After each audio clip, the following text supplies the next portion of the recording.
Community paramedics మరియు primary health care providers welfare association మరియు PMP association రాష్ట్ర committee ఆదేశానుసారం తూర్పుగోదావరి జిల్లా శాఖ మరియు ఆదిత్య మహిళా డిగ్రీ పీజీ కళాశాల ఎన్ఎస్ఎస్ యూనిట్ సంయుక్త ఆధ్వర్యంలో మంగళవారం అధ్యక్షులు ఆదిత్య కళాశాల సెమినార్ హాల్లో క్యాన్సర్పై అవగాహన సదస్సు నిర్వహించారు. సదస్సులో ముఖ్య అతిథిగా ప్రిన్సిపల్ కార్పొరేషన్ ఆరోగ్య విశ్రాంతి అధికారి పీఎంపీ అసోసియేషన్ జిల్లా ముఖ్య సలహాదారు ఎంవీఆర్ మూర్తి పాల్గొని మాట్లాడుతూ క్యాన్సర్ వ్యాధి పట్ల అవగాహన ఎంతో అవసరమని, క్యాన్సర్కు కారణమైన ప్రస్తుత ఆహార నియమాలు, మద్యపానం, ముఖ్యంగా ప్లాస్టిక్ను వీడనాడాలని సూచించారు. గౌరవ అతిథులుగా స్థానిక జీవీఎస్ హాస్పిటల్ వైద్య నిపుణులు డాక్టర్ కె రామ్ గోపాల్ తేజ హాజరై మాట్లాడుతూ ప్రపంచంలో ఎక్కువగా ఇబ్బందులకు గురవుతున్న క్యాన్సర్ వ్యాధి తొలి దశలో గుర్తిస్తే చికిత్స సులువని, గొంతు కాలేయ క్యాన్సర్ ప్రయోగులకు సంబంధించిన క్యాన్సర్ లక్షణాలు తెలిపారు.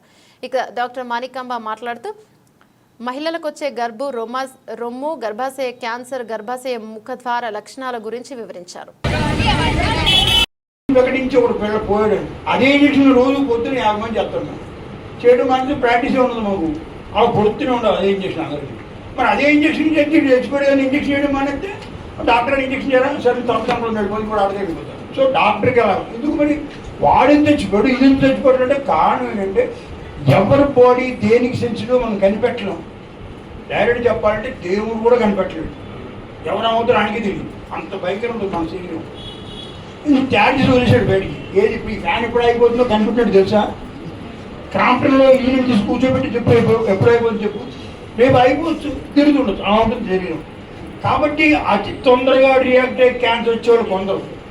ఇలాంటి క్యాన్సర్ తీసుకుంటే మనం పైన తీసుకుంటూ వెళ్తే రకరకాల బ్రెయిన్ క్యాన్సర్ ఉంది, లంగ్ క్యాన్సర్ ఉంది, ఏమో ఆ కొంచెం కిందకి వస్తే పొట్టలో పేగులకు వచ్చే క్యాన్సర్ ఉంది, ఇంకొంచెం కిందకి వెళ్తే రొమ్ములతో తీసుకుంటే బ్రెస్ట్ క్యాన్సర్ ఉంది, బ్రెస్ట్ క్యాన్సర్ కావాలి కిందకి వెళ్తే పోస్టేట్ గ్లాండ్ క్యాన్సర్ మోకాళ్ళకి వచ్చే క్యాన్సర్ ఉంది. అలా కాకుండా ఇంక తెలుసమ్మా కాళ్ళు కూడా వస్తాయి, కాళ్ళలో మజిల్స్ కూడా క్యాన్సర్ వస్తుంది. సో క్యాన్సర్ రావడానికి కారణం కానీ దీన్ని ఎలా కనిపెట్టాలి, దీన్ని తెలుసుకోవాల్సిన గుర్తుపెట్టుకుంటే బెనైన్ అంటే గుర్తుపట్ట. ఈరోజు మన ఆదిత్య డిగ్రీ కాలేజీ నందు నిర్వహిస్తున్నటువంటి క్యాన్సర్ అవేర్నెస్ సమావేశానికి అధ్యక్షత వహించిన బల్లా శ్రీనివాస్ గారికి, అలాగే గౌరవ సలహాదారులు మన పిఎంపీ అసోసియేషన్కి డాక్టర్ మూర్తి గారికి, ఈనాడు మనకు ముఖ్య అతిథులుగా విచ్చేసి మనకు వైద్య విజ్ఞానాన్ని అందించబోతున్న డాక్టర్ రామ్ గోపాల్ తేజ గారు, డాక్టర్ మాణిక్యాంబ గారికి, మా రాష్ట్ర అధ్యక్షులు ప్రభాకర్ రావు గారికి, వేదిక పైన ఉన్న అందరికీ, ఇచ్చేసిన చిన్నారులకు ధన్యవాదాలు, ఆశీస్సులు. క్యాన్సర్ ఇందాక డాక్టర్ గారు చెప్పారు. క్యాన్సర్ అంటే అర్థం ఏంటి? క్యాన్సర్ అంటే అర్థం ఇందా చెప్పారు కదా, జస్ట్ 5 నిమిషాలు కూడా అలా. పీత, క్యాన్సర్ సింబల్ పీతలు చూపిస్తారు. ఎందుకు చూపిస్తారంటే పీతకు ఉండేటువంటి కాళ్ళు గమనించారు కదా ఎంత బలంగా ఉంటాయో. ఈ వ్యాధికి సంబంధించినటువంటి క్యాన్సర్ అనేది మెడికల్ టెర్మినాలజీలో నియోప్లాజం అని అంటారు. నియోప్లాజం. అలాగే అవయవాల్లో వేరు వేరు చోట వచ్చేటువంటి క్యాన్సర్లకి రకరకాల పేర్లు ఉంటాయి. కార్సినోమా అని, శార్కోమా అని, మయోమా అని, రకరకాల లింఫోమా అని రకరకాల పేర్లు ఉంటాయి. అయితే ఈ నియోప్లాజం అనేది పీతకు ఉండేటువంటి కాళ్ళలాగా చాలా బలమైనటువంటి కాళ్ళు కాబట్టి ఈ కణాలని ఒక మాదిరిగా తీసివేయడం అనేది సాధ్యం కాదు. ఏదో యాంటీబయాటిక్స్ వాడో, యాంటీవైరల్ డ్రగ్స్ వాడో ఈ కణాలను నాశనం చేయడం అనేది సాధ్యం కానటువంటి విషయం. కాబట్టి క్యాన్సర్కి అంత ప్రమాదకరమైంది. అలాగే క్యాన్సర్ అంటే ఓల్డెన్ డేస్లో ఇక క్యాన్సిల్, మనిషి ఇక బ్రతకడు అనేటువంటి ఒక నమ్మకం ఉండేది. ఇప్పటికీ కూడా ఆ నమ్మకం బలీయంగా ఉంది. అయితే చాలా క్యాన్సర్లు ప్రస్తుతం అభివృద్ధి చెందినటువంటి వైద్య విజ్ఞానం ద్వారా నిలుపుదల చేయడానికి, తగ్గించడానికి కలిగించుకోవాలి. అలాగే ప్రస్తుతం మన ఆంధ్ర రాష్ట్రంలో చూసుకుందాం. మన ఆంధ్ర రాష్ట్రంలో ప్రతి సంవత్సరం 70 నుంచి 80 వేల మంది ఈ క్యాన్సర్ వ్యాధి బారిన పడుతున్నటువంటి కొత్త కేసులు రిజిస్టర్ అవుతున్నాయి ప్రభుత్వ గణాంకాల ప్రకారం. వీరిలో 50,000 మంది చనిపోతున్నారు. అలాగే 150,000 మంది కొత్త కేసులు వల్ల ట్రీట్మెంట్ తీసుకుంటూ ఉన్నటువంటి వాళ్ళు ఉన్నారు. ఇది సాధారణమైనటువంటి విషయం కాదు. ఏమైతే ఈ రోజున మనం హైపర్ టెన్షన్, డయాబెటీస్ అంటే మధుమేహం, అలాగే అధిక రక్తపోటు. ఈ రెండింటితో ప్రతి ఫ్యామిలీలోనూ కూడా 4 సభ్యులుంటే 2 సభ్యులకు కనీసం బీపీ షుగర్లు ఉంటున్నాయి, అవునా కాదా? అట్లాంటి పరిస్థితుల్లో అవి ఏదో ఒక మందు వేసుకుని ఎప్పటికప్పుడు డాక్టర్ గారి దగ్గరికి వెళుతూ వాటిని కంట్రోల్ చేసుకోవడానికి, దీర్ఘకాలిక వ్యాధులు కాబట్టి వాటిని కంట్రోల్ చేసుకోవడానికి ఆస్కారం ఉంటుంది. సైడ్ ఎఫెక్ట్స్ అయ్యి ఉంటాయి. అధిక రక్తపోటు అయితే పక్షవాతం రావచ్చు, బ్రెయిన్ హెమరేజ్ రావచ్చు, బ్రెయిన్ స్ట్రోక్ రావచ్చు, హార్ట్ అటాక్ రావచ్చు. ఇవన్నీ ఉన్నప్పటికీ కూడా ముందు జాగ్రత్త చర్యలు తీసుకుని ఎప్పటికప్పుడు వైద్య నిపుణులను సంప్రదించినట్లయితే మనిషి అకస్మాత్తుగా చనిపోకుండా జాగ్రత్తగా 100 ఏళ్ళు బతకడానికి, కనీసం 80 ఏళ్ళు బతకడానికి ఆస్కారం ఉంటుంది. అదే క్యాన్సర్ వచ్చినట్లయితే చాలా కష్టసాధ్యమైనటువంటి చికిత్స, రేడియేషన్, అలాగే సర్జరీ, అలాగే కీమోథెరపీ, ఇమ్యూనోథెరపీ, ఈ 4 రకాలైనటువంటి విధానాలలో క్యాన్సర్కి చికిత్స చేస్తారు. అయితే మనం చెప్పుకున్నంత ఈజీగా వైద్య విజ్ఞానం ఎంత అభివృద్ధి చెందినప్పటికీ కూడా ఇంతమంది క్యాన్సర్కి ఎందుకు బలి అవుతున్నారు, ఎందుకు చనిపోతున్నారు, ఇది మనం గమనించవలసినటువంటి విషయం. అంటే క్యాన్సర్కి చికిత్స చేయడం అంత సాధ్యమైనటువంటి విషయం కాదు.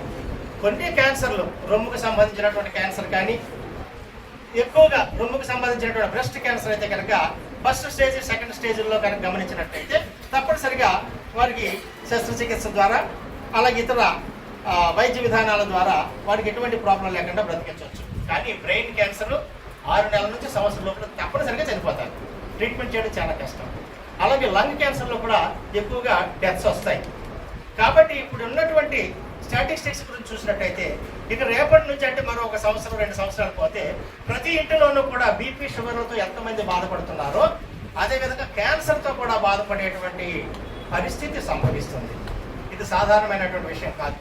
కాబట్టి ముందుగా మనం అవగాహన కలిగించుకుని క్యాన్సర్లు ఎందుకు వస్తున్నాయి, దీనిని ఏ విధంగా అరికట్టాలి, దీని పట్ల అవగాహన మీ అందరికీ, పిల్లలందరికీ కావాలి, స్టూడెంట్స్ అందరికీ కావాలి. ఎందుకంటే ఇందాక సార్ చెప్పినట్టుగా మీలో ఒకళ్ళు చెప్తే మీరు 10 మందికి చెప్పడానికి ఆస్కారం ఉంటుంది. ఆ విధంగా ఈ విజ్ఞానాన్ని మనం పంచుతూ వెళితే మన భవిష్యత్తులో మన భావి భారత పౌరులకి కొంతైనా మేలు చేసినటువంటి వాళ్ళం అవుతాం. అంతా చేయడం మన వల్ల కాదు. ఎందుకంటే క్యాన్సర్ అనేది ఒక 8% ఇందాక సార్ చెప్పినట్టుగా జన్యు సంబంధితమైనటువంటి కారణాలతో వస్తుంది. మన తల్లిదండ్రులు ఇంచుమించు అందరిలో కూడా క్యాన్సర్కి సంబంధించిన కణాలు ఉంటాయి. ఇందాక సార్ చెప్పినట్టుగా benign tumours, pre malignant tumours, అలాగే మ్యాలిగ్నెంట్ ట్యూమర్స్. బినైన్ ట్యూమర్స్ అనేవి మన యొక్క అసలు కణాలు పెరుగుదల అనేది కణాల్లోనే ఉంటుంది. ఎన్ని కణాలు పెరగాలి, ఎన్ని కణాలు చనిపోవాలి అనేది మన శరీరం దాన్ని డైరెక్షన్ చేసుకుంటూ ఉంటుంది అనమాట. దాన్ని ఏదైతే యాక్సెప్ట్ చేయకుండా దాన్ని ఏమంటారంటే స్వతంత్రించి బతకడం అనమాట. స్వతంత్రించి ఎక్కువ కణాలు ఎక్కడైతే అభివృద్ధి చెందిపోతుంటాయో అవి అనవసరమైన కణాలు అవే ట్యూమర్స్ కింద ఏర్పడతాయి. ఆ ట్యూమర్స్ కొన్ని అయితే ఏమి ప్రమాదం కానివి కావచ్చు, కొన్ని ట్యూమర్స్ సైలెంట్ గా ఉండి తదుపరి కాలంలో క్యాన్సర్ కణాలుగా మారవచ్చు, లేదా రావడమే మ్యాలిగ్నెంట్ క్యాన్సర్ కణాలు కావచ్చు, క్యాన్సర్ సంభవించడం అనేది జరగవచ్చు. కాబట్టి ఈ క్యాన్సర్కి సంబంధించినటువంటి అవగాహన మనకు కలిగినట్లయితేనే మనం దీన్ని పరిరక్షించుకోవడానికి ఆస్కారం ఉంటుంది. ఇందాక చెప్పినట్టుగా 8% మాత్రమే జన్యు సంబంధితమైనటువంటి కారణాలు, అలాగే మరొక 10-12% వైరస్కి సంబంధించినటువంటి కారణాలు. వైరస్ అంటే హ్యూమన్ ప్యాపిలోమా వైరస్, అలాగే హెపటైటిస్ వైరస్, ఇంకా 2-3 రకాల వైరస్లు ఉన్నాయి. అట్లాంటి వైరస్లకు సంబంధించినటువంటి కారణాలు 10-12 రకాలు. అయితే మిగిలిన 80% మంది కూడా మన చేతులారా మనం తెచ్చుకుంటున్నటువంటి క్యాన్సర్ కారణాలు. అవి ఏమిటంటే మన జీవన శైలి, అలాగే మన ఆహారాలు ఏవి మంచివి కాకపోవడం, అలాగే వాతావరణ కాలుష్యం, పరిసరాల కాలుష్యం, మొత్తం అంతా కాలుష్యమయ్యం. ఈ రోజున ప్రతి ఆహారం కూడా మందుతోటే. అది తాగుదరికి తిండి అంటారు. దాన్ని గుర్తుపెట్టుకుని తాగుడికి తినడానికి సంబంధం ఉండదు. తాగుడి ద్వారా తాగుడికి, తిండి ద్వారా తిండి. కొంత ఆరోగ్యం ఉండడం తప్ప తాగితే ప్రమాదం. ఆ తాగింది ఏమవుతుందంటే డైరెక్ట్గా లివర్లోకి వెళ్తుంది. లివర్ డ్యామేజ్ మొదలవుతుంది. లివర్లో కంటి ఏర్పడుతుంది, లివర్లో కన్ను ఏర్పడుతుంది. అర్థమైంది సార్. ఇంత గాలి తగిలినప్పుడు ప్రమాదం పైన క్యాన్సర్ కన్నా ప్రమాదం. క్యాన్సర్ మెల్లిగా పోతుంది, వెంటనే పోతుంది. సో అర్థమైందమ్మా. సో లివర్ పోతుంది, లివర్ డ్యామేజ్ అయిపోతుంది. ఇలాగ రకరకాల క్యాన్సర్లు ఉన్నాయమ్మా ప్రపంచంలో. అన్నిటికన్నా బేసిక్ క్యాన్సర్ వచ్చే విధానం మాత్రం నేచర్గానే వస్తుంది.